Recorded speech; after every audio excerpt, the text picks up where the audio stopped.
Assalamualaikum warahmatullahi wabarakatuh. Berjumpa lagi bersama saya Julpian Yusmana. Kali ini saya akan membahas tentang aksi nyata modul 1.1 pada pendidikan guru penggerak mengenai refleksi filosofis pendidikan nasional Ki Hajar Dewantara. Saya merupakan calon guru penggerak angkatan 6 SMP Negeri 10 Cibubur Kabupaten Lebak. Konsep pendidikan Ki Hajar Dewantara bahwa pendidikan bertujuan menuntun segala kodrat yang ada pada anak agar mereka dapat mencapai keselamatan, kebahagiaan yang setinggi-tingginya, baik manusia maupun sebagai anggota masyarakat.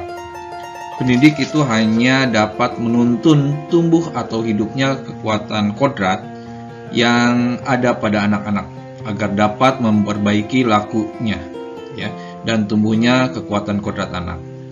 Pendidik juga perlu mempertimbangkan kodrat alam dan kodrat zaman. Bahwa kodrat alam itu berkaitan dengan sifat dan bentuk lingkungan di mana anak berada, sedangkan kodrat zaman berkaitan dengan isi dan irama. Dari sisi kodrat zaman, pendidikan menekankan pada kemampuan anak untuk memiliki keterampilan abad 21 dalam memaknai kodrat alam, maka konteks lokal sosial budaya murid di Indonesia yang menjadi esensi. Refleksi filosofis Ki Hajar Dewantara, pemahaman terhadap konsep Ki Hajar Dewantara memberikan penekanan dan refleksi diri agar senantiasa bisa menghadirkan pembelajaran yang sifatnya memperbaiki laku anak dan mengembangkan potensi dengan mempertimbangkan kodrat anak. Maka untuk memperbaiki laku anak dan mengembangkan potensi diperlukan pemahaman yang mendalam terhadap karakter anak. Hal ini bisa diperoleh dengan cara menggali data, mengamati dan menyelesaikan pola perilaku hingga didapat pola mendidik yang sesuai dengan prinsip Ki Hajar Dewantara, yaitu Ingarsa Sung Tulada, Ing Madya Mangun Karsa, dan Tuturi Handayani. Ini merupakan aksi nyata penerapan dalam pembelajaran dalam konteks budaya lokal. Yang pertama yaitu mengidentifikasi keadaan dan potensi daerah. Terus yang kedua adalah menentukan fungsi dan tujuan. Yang ketiga, menentukan kriteria dan bahan kajian. Dan yang keempat adalah menyusun rencana pembelajaran. Yang pertama adalah mengidentifikasi keadaan dan potensi daerah. Jadi mengidentifikasi potensi daerah ini dipandang sangat penting sekali untuk mengetahui potensi atau keberagaman seperti apa saja yang berkembang dalam daerah tersebut. Kemudian nantinya dapatkah kita diintegrasikan ke dalam materi pelajaran atau program sekolah yang dilaksanakan. Salah satunya adalah kearifan lokal, dapat ditinjau dari potensi alam daerah tersebut, dari kepercayaan, potensi sejarah, potensi budaya dan lain sebagainya. Ini merupakan contoh bagaimana kita mengidentifikasi keadaan potensi dan daerah. Ini saya lakukan di Kasepuhan Lebak Larang, kebetulan dekat dengan sekolah saya. Dan ini adalah kegiatan di Kasepuhan Lebak Larang di dekat SMP N10 Cibubur. Terus yang kedua, menentukan fungsi dan tujuan. Jadi untuk merancang, guru itu harus menentukan fungsi dan tujuan apa yang hendak dicapai dalam pembelajaran berbasis kearifan lokal.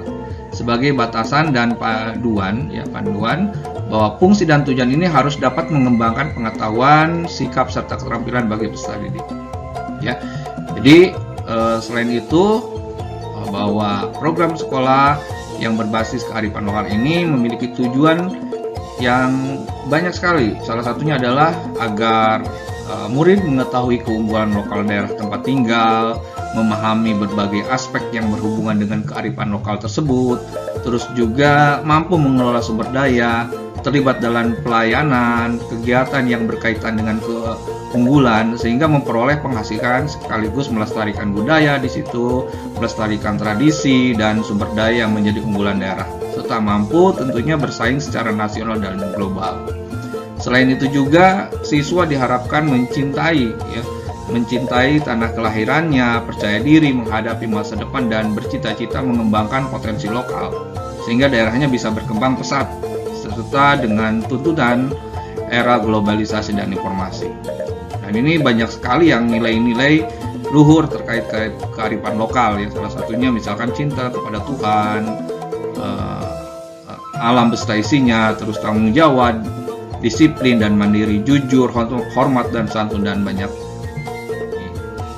Yang ketiga yaitu menentukan kriteria dan bahan kajian ya.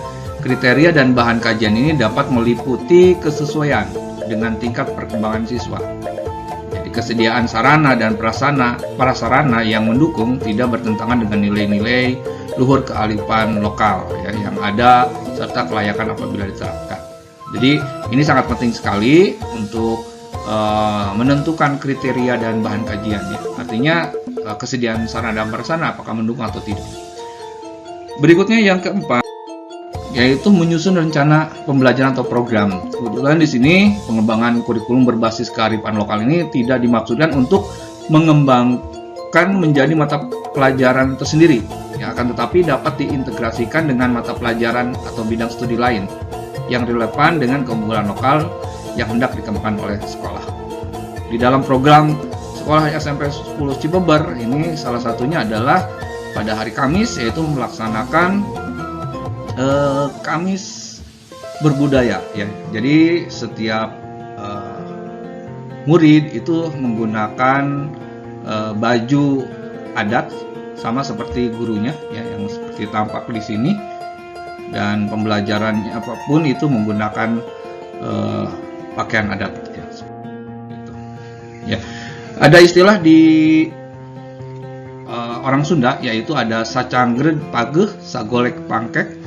Artinya apa yang kita lakukan harus diiringi dengan komitmen dan konsisten. Jadi artinya setiap program ini akan terlaksana dengan baik apabila kita memegang komitmen dan konsisten terhadap program tersebut.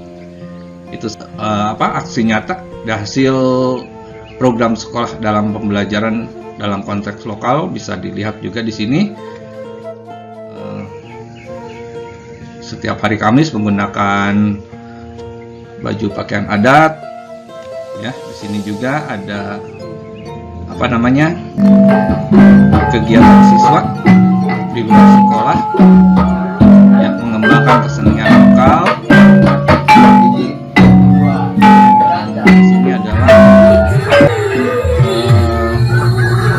kegiatan siswa setelah upacara ya, yaitu kreativitas siswa ini selama 15 menit setelah upacara sebelum masuk kelas.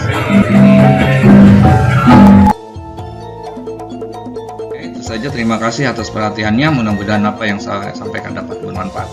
Wassalamualaikum warahmatullahi wabarakatuh.